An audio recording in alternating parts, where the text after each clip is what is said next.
Welcome to RUMC Connections.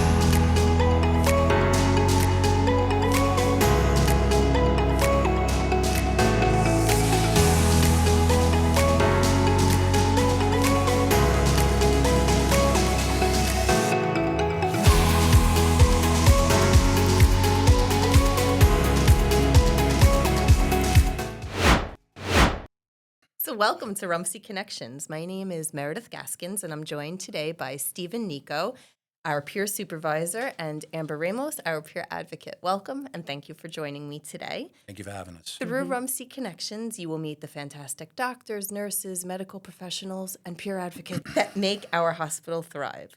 We will provide useful information about your own health, explore the latest medical news, and hopefully get you answers to some of your own health-related questions.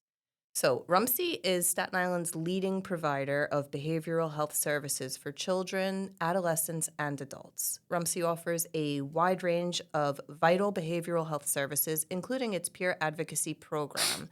So, this program is a lifeline for young people facing addiction, peer pressure, or difficult home environments. The Peer Advocacy Program is built on the power of lived experience, so offering mentorship, support, and real-world guidance from those who have walked a similar path. RUMC employs peer counselors who have personally lived through some of these challenges, allowing them to truly connect and understand the struggles of those that they serve. So today I'm honored to have our two incredible guests with us who are making a real difference in the lives of Staten Island's youth. Stephen and Amber will highlight all that is this special program provides, as well as the impact that it has on its members. So just to give you a little bit of background, Stephen Nico is someone who has dedicated his career to guiding young people through some of the toughest challenges life can throw at them. Stephen is the peer supervisor of RUMC's Peer Advocacy Program based at the Silberstein Outpatient Treatment Center at 1130 South Avenue. Before stepping into this role, Stephen served as a New York City Department of Corrections officer for an impressive 23 and a half years, including 5 years managing the care, custody, and control of adolescents and adults in Manhattan courts. He was also a member of the Emergency Response Unit, trained to handle high-risk situations, including hostage crises and disturbances within the New York City Department of Corrections. After retiring in 2013, Stephen joined RUMC's security team in the Comprehensive Psychiatric Emergency Program, known as CPEP, while pursuing his passion for recovery coaching. So he completed his training and transitioned into peer advocacy, officially joining the Silberstein team in 2018.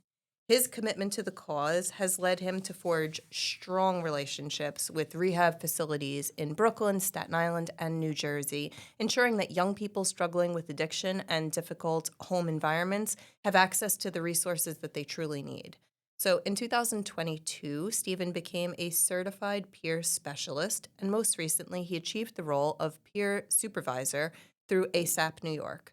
He remains deeply involved in outreach and community service and works tirelessly to change lives. So thank you for that. Thank you. And joining Stephen today is Amber Ramos, a certified peer recovery advocate at RUMC since 2019.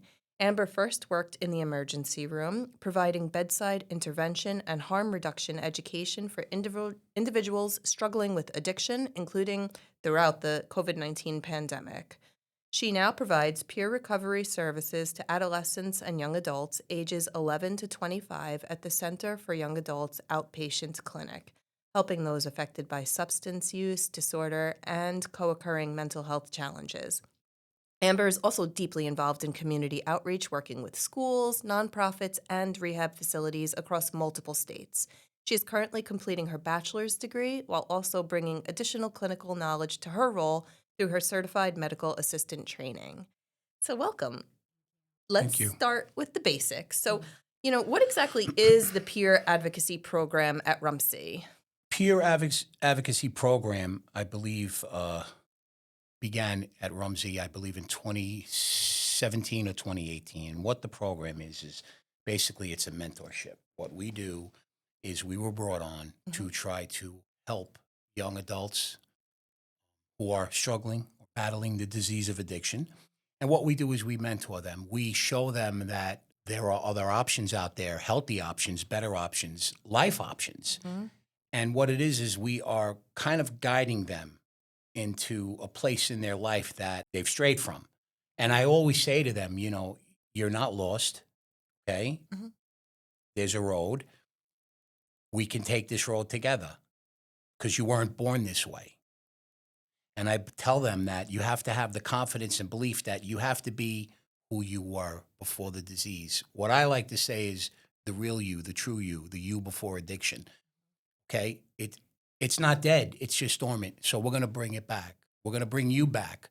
All you have to do is just have a little faith and just listen to when I say that we can do this together. You have questions, you have comments, you have concerns. Talk to me.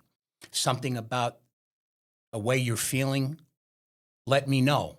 Reach out to me so I can be that mentor to you. And that's what the peer program is in essence. We're big mentors. hmm And that's what we do. We advocate for them. And very thoroughly, I might add, you know, I've been asked to write letters.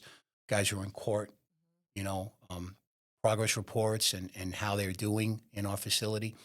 And I tell them, you know, it would bring me so much happiness to write you this stellar, outstanding letter. And this was the work of you, not me. You just believed in what we were doing. And that's what the peer program is. It's just we're mentoring, we're guiding, we're leading. Okay. So, what would make this program different than traditional therapy or counseling services? Counseling services are just that. They're more clinical, Okay. clinical based. As peers, we're not clinical. I like to think we kind of bring a real perspective to it. And listen, they respond to that. They like that. They want to know, wow, this is just a regular guy, you know, because they're so lost in their disease that they have trust issues. And we want to break the barrier of that. And what we do is we let them know that you can talk to us, you can trust us.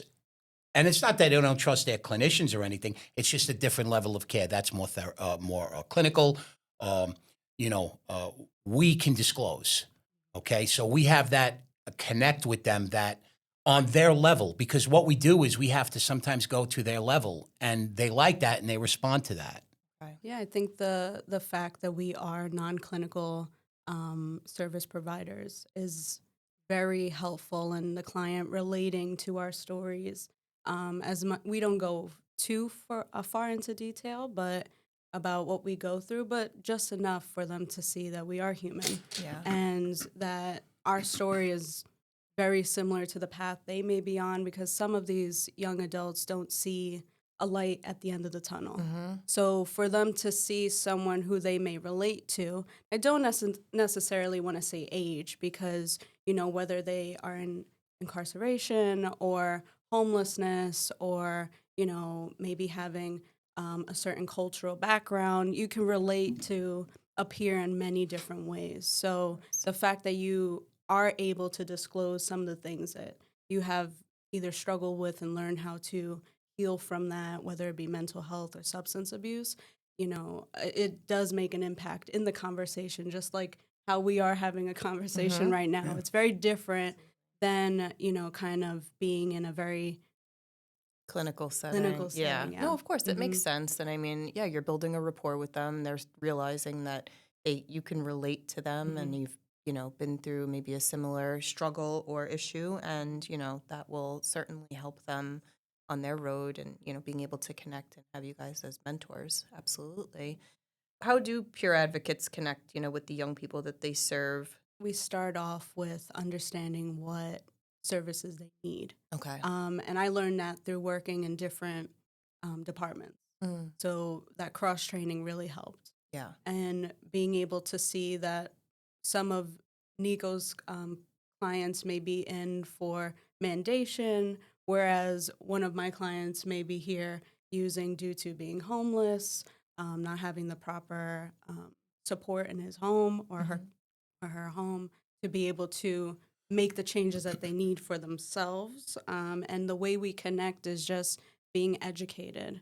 I think even hearing, you could see in the young adult's face that they have no hope. But as soon as I start talking about all the different programs Staten Island has to offer that they Mhm. didn't even hear about or didn't Wow. even consider to be an option, it's almost like a little light you So often, see, and there's options out there. work with that. Yeah. You work with some of the hesitation they may have when you say, maybe, for example, you might have a young adult in the LGBTQIA plus community where they feel like they don't have a space to feel comfortable. Mm-hmm. So if I mention an LGBTQIA plus program, Yeah. they may have hesitation, but if I deliver it in a way that maybe I can provide a warm handoff, I know someone in the community that works there, Mm-hmm. and maybe we can provide like a conversation over the phone so you Yeah. feel a little more comfortable. To go there. And the same goes with Nico and his background with criminal justice.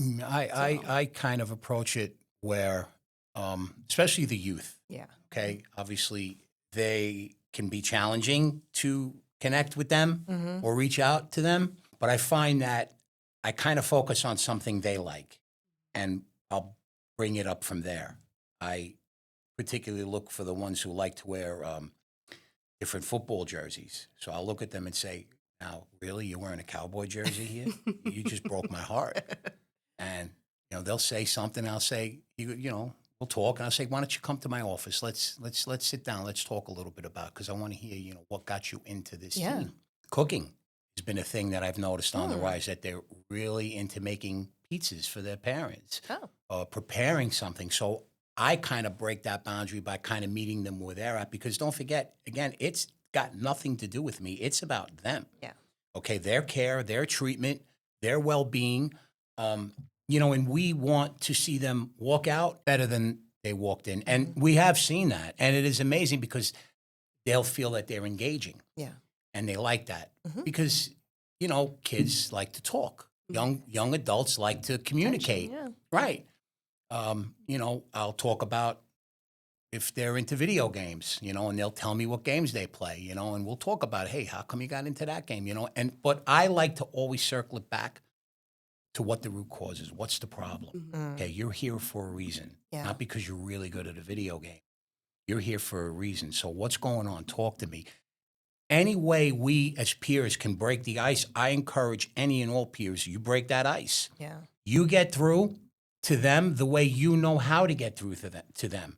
If you're an adult peer, such as myself, and you have children, how you can speak to your children, a certain way could work. How do you communicate with your kids? Sometimes I find it works. Hey, you did a great job today in school. Very happy for you. It's about building, empowering, and letting them feel that maybe there's hope. Maybe there is hope after all. And that's how I approach it.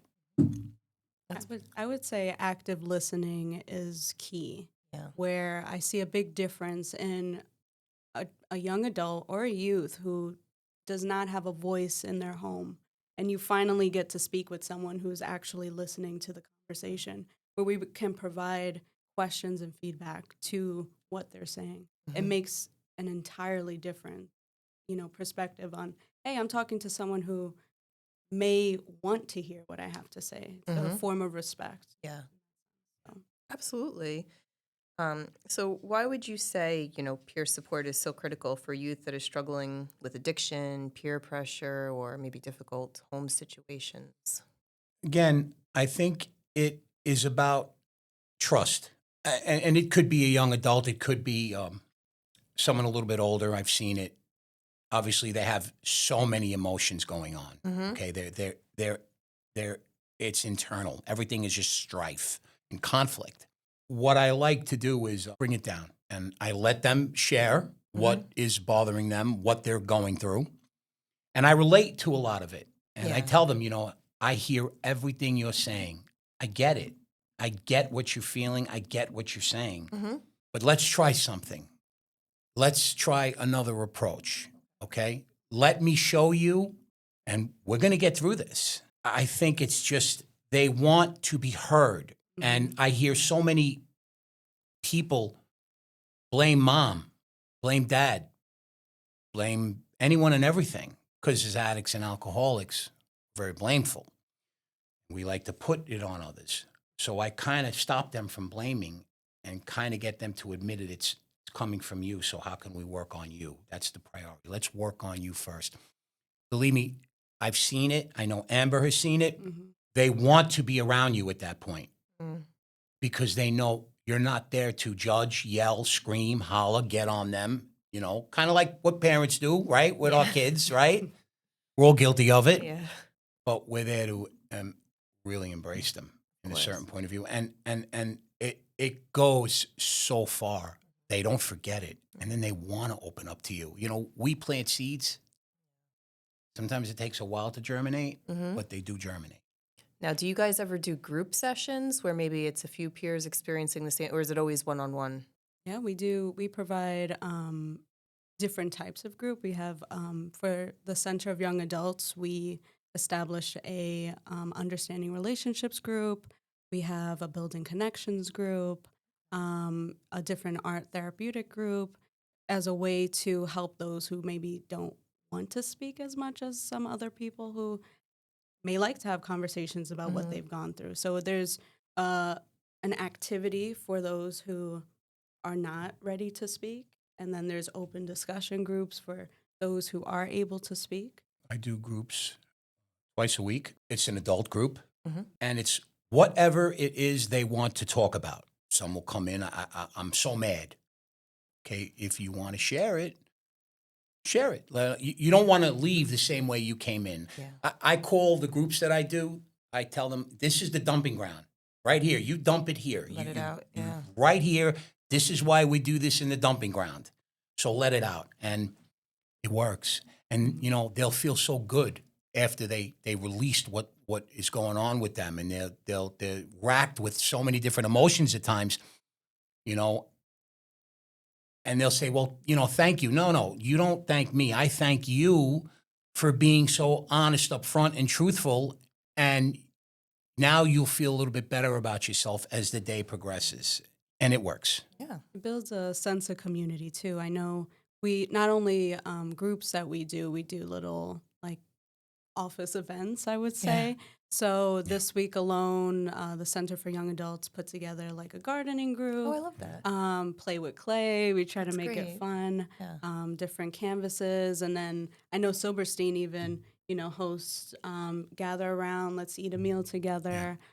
Just different things to get people to not only see that our office is only for therapy. Yeah. You're here for many reasons. Even if it is to just get out the house and say that you did something, that's very important to provide consistency in your recovery. Yeah. So it doesn't have to be the same routine all the time. And we have clients who come in and, as much as we talk to them, they just want to say hi. Yeah. And, maybe this was their safe place and they tried to make it seem like they were just in a neighborhood, but we know something's going on. Yeah. So, we try to provide different resources for all hours of the day that we are working.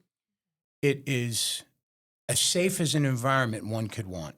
And that's all you can give because you want them to feel good about coming there.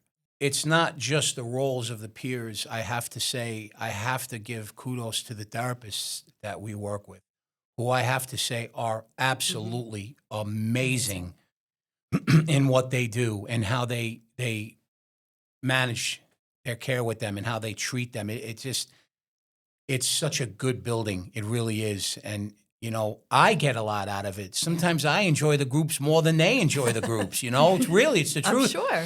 And it's just the work that they put in from the clinical staff we have all the way down to the therapists is just, it's top notch. And I say it not because I work there.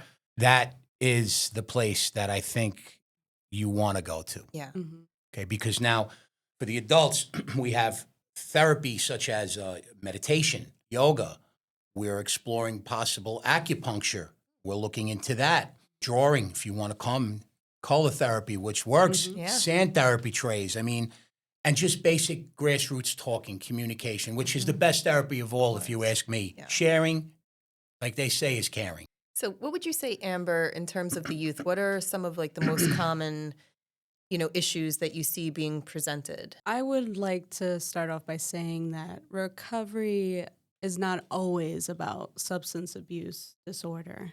Through that, it leads to many other components that we do have to pay attention to, and it might be the primary point of care in that sense. For example, there's many social determinants of health that we have to keep into consideration when working with the youth. So if I was to go in as a peer and provide an intervention based on marijuana use and they go home and their parent is also smoking as well, it kind of interferes with the treatment that we would provide as well. So, I mean, if you go into that, you have education, you have the environment that's built around them, the neighborhoods they live in, if they have health care, their health needs. Sometimes you have to focus on your health first before you're able to even provide an intervention to these clients. And the major issue we see with, young adults is the mental health portion.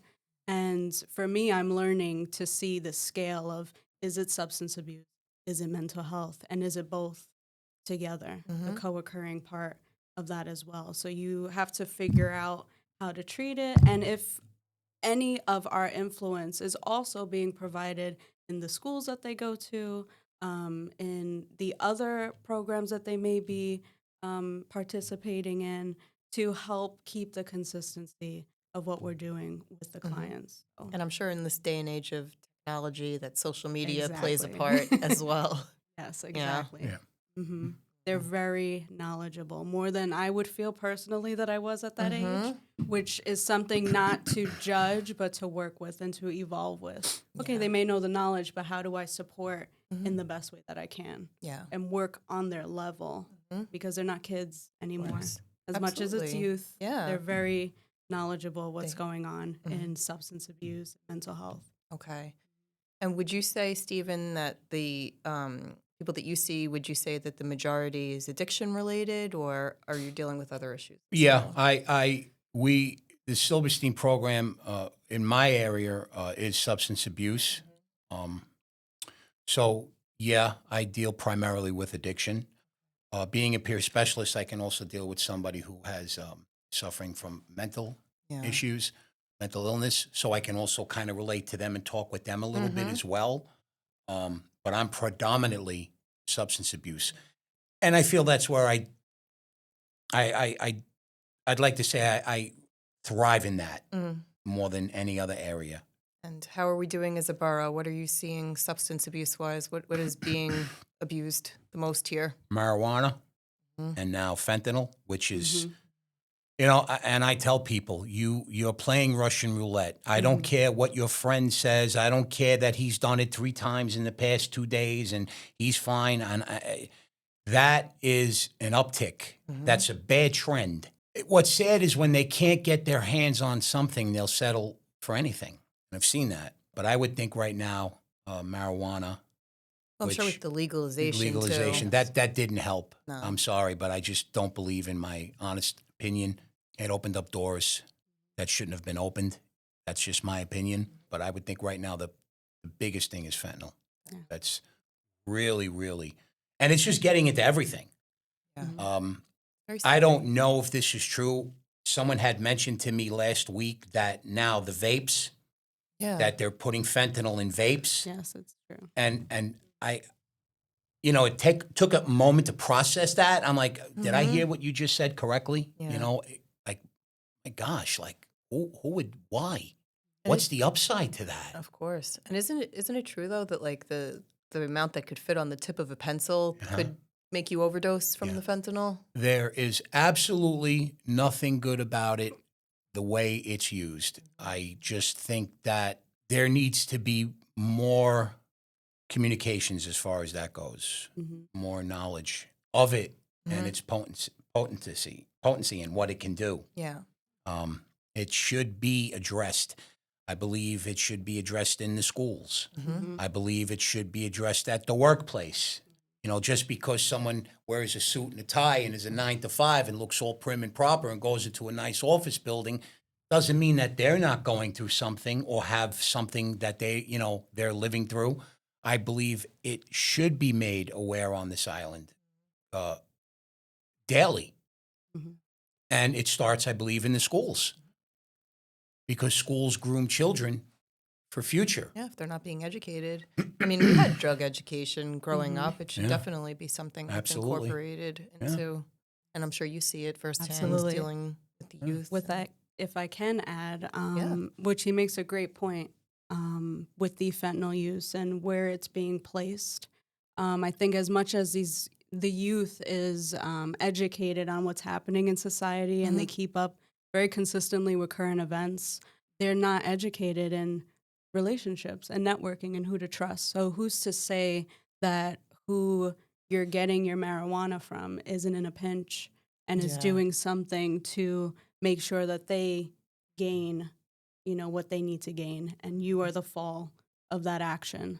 I'm from personal experience, I actually spoke in a few middle schools, and they were in shock to tell me, oh, I found a little gummy packet that looked just like candy. And, we've been trying to gather the parents to have a discussion, because even if it's one child, it was in the middle of the hallway, and the parents were so avoidant of that topic. They felt like, not my child. If you expose my child to these conversations, it'll make them want to do it more. But the reality of it is that these conversations are happening and we're all at risk. Yeah. Who's to say that, at some point I won't eat something that, or drink a beverage at a restaurant that may be, full of something that I don't know. So whether you are a youth in school or a young adult who's learning to socialize in different boroughs and with different groups of people, there's always things that you'll be exposed you to, can be of course. exposed to. And hence the importance of education. The more you know what you to look out for and what would be, safe. So, what would you say are, maybe some common misconceptions people have about teens and young adults struggling with addiction, or maybe some unstable home environments? Just a phase. Just a phase. They're hanging around the wrong crowd, just things like that. I feel like if we really merge the mental health aspect of it, we don't know what's happening in these in the youth's environment. Yeah. We don't know the trauma that they're day by day trying to cope with when, whether it be culturally or just a dynamic in the environment, maybe we don't talk about certain things. I know, from experience, you keep it moving. You go through something, take a hot shower, related to clients in that way. And they feel like finding a job is most important to keep them busy, or just being social, when you need to work on those things, those traumas, the toxic relationship you're in. How can I help a youth who is struggling with substance abuse if the discharge plan isn't consistent with bringing them home? They don't have a parent to attend rehab family days and family sessions. So there's a lot more to it that you have to really piece together. Navigate, of course. And so what would you say that you do, how do you approach conversations with young people who may not be ready to ask for help? Teamwork might sound corny, but the word team is in treatment. So working with the clinicians. Okay. If there's an approach that I might not be able to handle just based on my presentation, I may ask Nico, I need a little muscle. Yeah. If you can help me, implement some type of, point of care, we work together. Okay. So if there's something that I can't necessarily follow up with because it's mental health, we are non-clinical, then I would have to work really close with the clinician, in which we do, and we do a good job at it. So it feels like a family.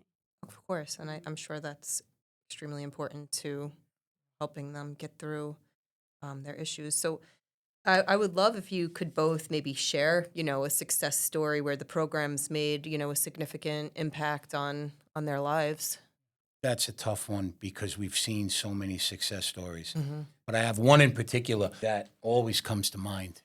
We still talk to this day. He still comes to my program. He was really, really battling alcohol bad, to the point that he was hospitalized several times, gout, liver issues. Every time he would wind up in the hospital, he would always say, when I would call him, "Why is it every time I'm in this hospital I hear from you?" I say, "Well, you ask me, you tell yourself that question. You answer that question yourself." And he was always appreciative of the phone calls. And I'd say, "Listen, you're coming home tomorrow? You need some time to rest? I'll call you the next day." And I would call him and we would talk. And we did this for years. We're talking about a 3-year stretch of back and forth, back and forth, back and forth. He would call me up sometimes and you can hear it. He was a little inebriated. So I would kind of get him like, "Okay, talk to me. What's going on?" And then he'd just open up, his wife, his children, his 2 daughters. He was so afraid of losing his 2 young daughters. He was petrified of losing them. And I would say, well, if you lose them, it's because you're not helping yourself to keep them. And this went on for years. And I get a phone call one day out of the blue. I'm done. I said, done what? Done with everything? Done with all of it? Everything. Done. Can you help me? I said, leave your phone, stay near it, give me 5 minutes. I will make one call. Call made. He surrendered. He went away for treatment, detox, inpatient. 4 years later, full custody of his 2 kids, back in college, overwhelming support from his family. Has nothing to do with anything that was negative or people that brought him down. He is now a full-time father, has his own place. We talk once a week, crushing it out there. If I tell you, he is absolutely crushing it. And I get so happy from that because I say to him, I told you, it was right in front of you. Just had to be ready. Recovery is always in front of you. I say this to everyone. You can reach out and touch it, grab it, pull it in. It's there. You just have to believe that it's there to help you. But it's there. It doesn't run from you. We run from it. You don't run from it. It's you are choosing to run from it. Let it run to you and just believe it. And we have great conversations, and he tells me everything he's doing with his computers, and total transformation. Wow. And his mother will get on the phone sometimes and talk to me. I think this is great. I can't believe that, and I'm like, listen, I didn't do anything. I'm not here to take the glory. I'm here to bestow the glory upon him accepting this gift of recovery. Mm-hmm. He accepted, he chose it. Now he's living it, breathing it, eating it, sleeping it, working it, letting it consume him, because that's the only way we come ahead. By putting recovery first, by putting everything else in the back seat. If it's not recovery-oriented, not recovery-based, then I tell him, we're just dogs chasing our tails here, right? And when does it end? And he is just probably one of the many success stories that I have. He comes to my groups sometimes, and, he'll start hugging everyone. And I'm like, see, I told you, man, welcome. He's, I'm sorry I'm late. No, I don't care. You came. It means something. Thank you. When you're working your recovery like that and you believe in what you're doing is for the better good of you and your family, you're a beacon. I tell people, you're a light, man. You're shining. You don't get it. I see it. Other people in recovery see it. Now, you need to believe it. You're a light. People are going to want what you have. Mm-hmm. They have trepidations, and I get it. There's hesitation, and they're scared, and they're nervous because, they cling on to it because they think, how am I going to live life on life's terms? Mm-hmm. Okay? I'm not used to living life on life's terms. I'm used to living life on addiction's terms. But he did. And I could talk about him forever because he is just a grand when I see him. And I think that, truly, he's very active in his church. His mother is very active in the church. Mm-hmm. That helps him out. He has everything with him is higher power. I think that's fantastic. Believe in something better than you that's going to help you, by all means. The God of your understanding. And that's what it's about. And I couldn't be any happier for him. That's wonderful. Really. You can see the impact that it puts on us to be able to be proud of the clients that we do help, because we've been there in their shoes at some point. Oh, yeah. He highlighted success in the recovery of the client, but there's also success in the treatment as well. I learned from working with youth, there is no detox for adolescents under age 17 and under. So if you have, it's really primarily, I would say, hospital visits, emergency rooms, and they would have to be in my extreme withdrawal for them to even be put into inpatient. So we had a client who came to us in distress of, I'm not feeling good, and we had to assess the situation and see what he was taking, what he said he was taking. It later came out that he was using Percocet. And when we completed the urine screening, it was found that there was fentanyl and xylazine in the Percocet that he was taking. immediately we ran into action.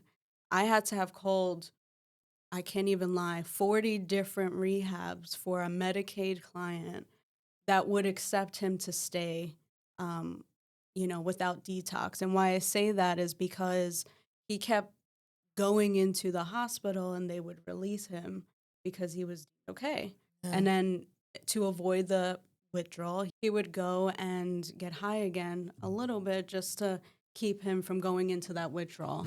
So after, letters were sent out, protocols had to be put in place through the hospital itself. And we all came up with this idea of doing Suboxone taper for him to just get through, getting to the rehab that we found, so that he can actually take the transportation they provided. Yeah. They're very safe on not putting someone who is in active withdrawal in the car because anything can happen. We have to make sure we cross all of our T's, dot our I's. Of course. We were all involved in this. It was amazing to see that it actually worked out, and we were able to work with the psychiatrist to create a prescription for 30 days to then be sent over to a different state, Pennsylvania, and they work with their pharmacies, and he came back and doing pretty well. Wow.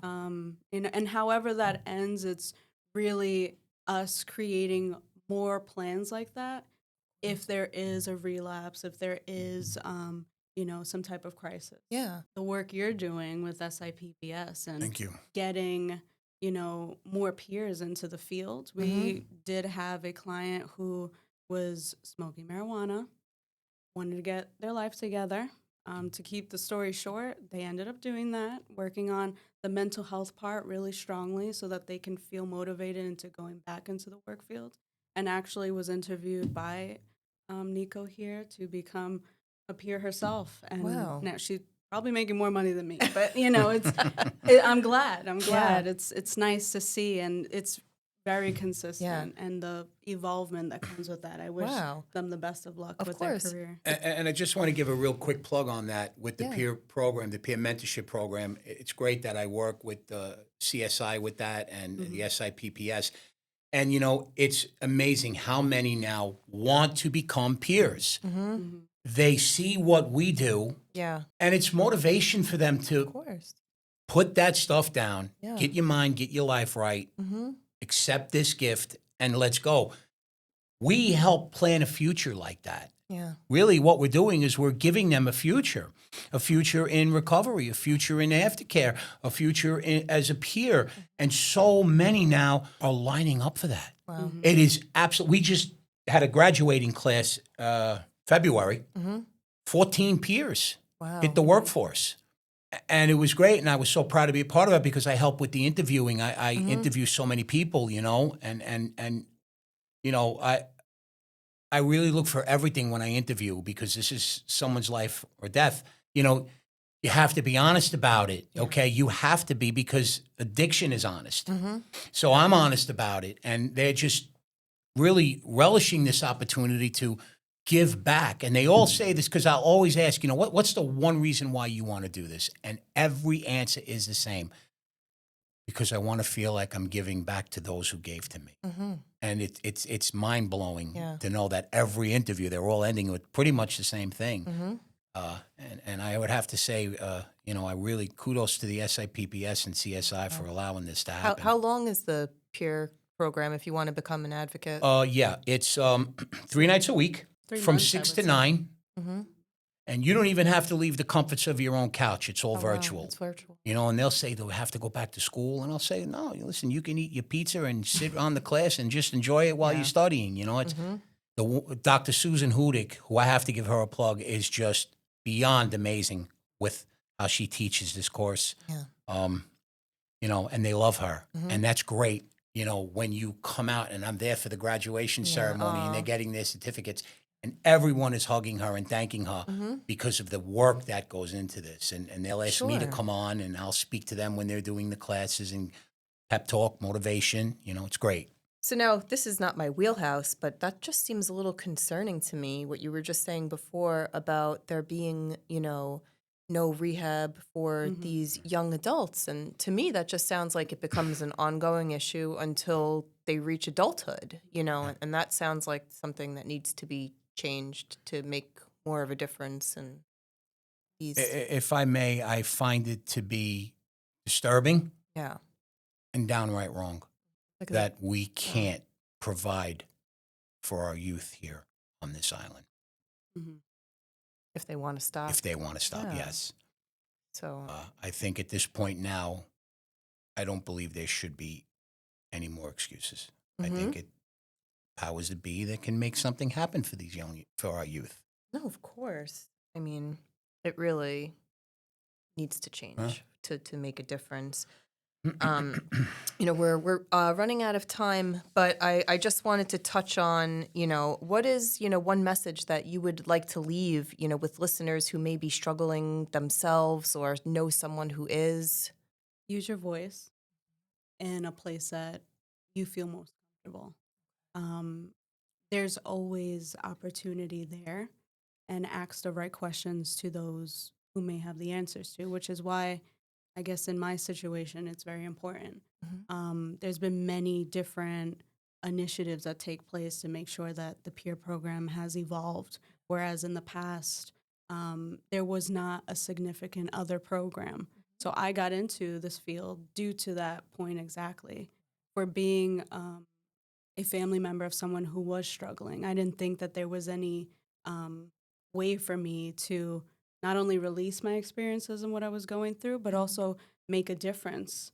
But then you have to ask your question, how do I help others through what I've been through? And there is a whole career path based on the things that you've learned throughout your own life experience, your own recovery, whether it be substance abuse, mental health. And there are people who are actively trying to make a difference, whether they're sitting in a clinical seat or a peer seat or just a teacher, a staff. There's a lot of, authoritative bias as well as there is with people in recovery. So to be able to talk about that and build a linkage between, miscommunication Yeah. between the parties, it's a lot can happen based on that.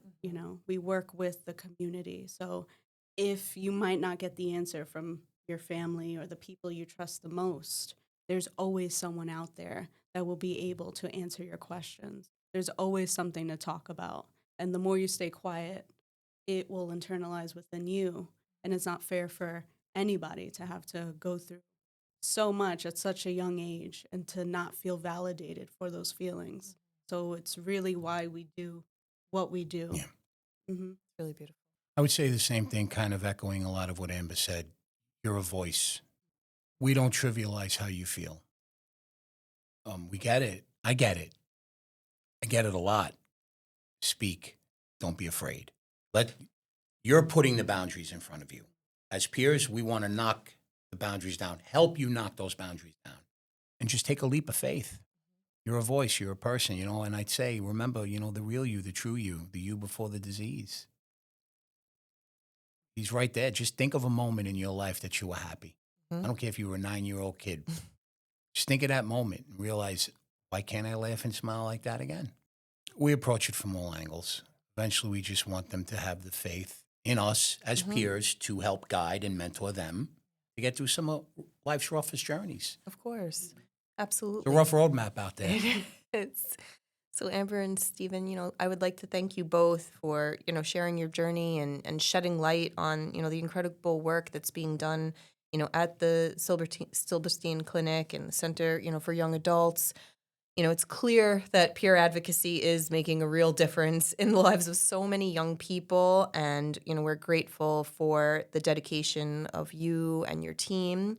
And, to our listeners, if you or someone you know is struggling with addiction, peer pressure, a tough home environment, know that help is available. RUMC's Peer Advocacy Program is here to support and guide you. You can contact the Silberstein Clinic at 718-818-6970 or visit www.rumcsi.org. Thank you for tuning in to RUMC Connections. Be sure to subscribe and stay connected as we continue to bring you conversations that matter. Thank you again. Thank you very much for having us. Of course.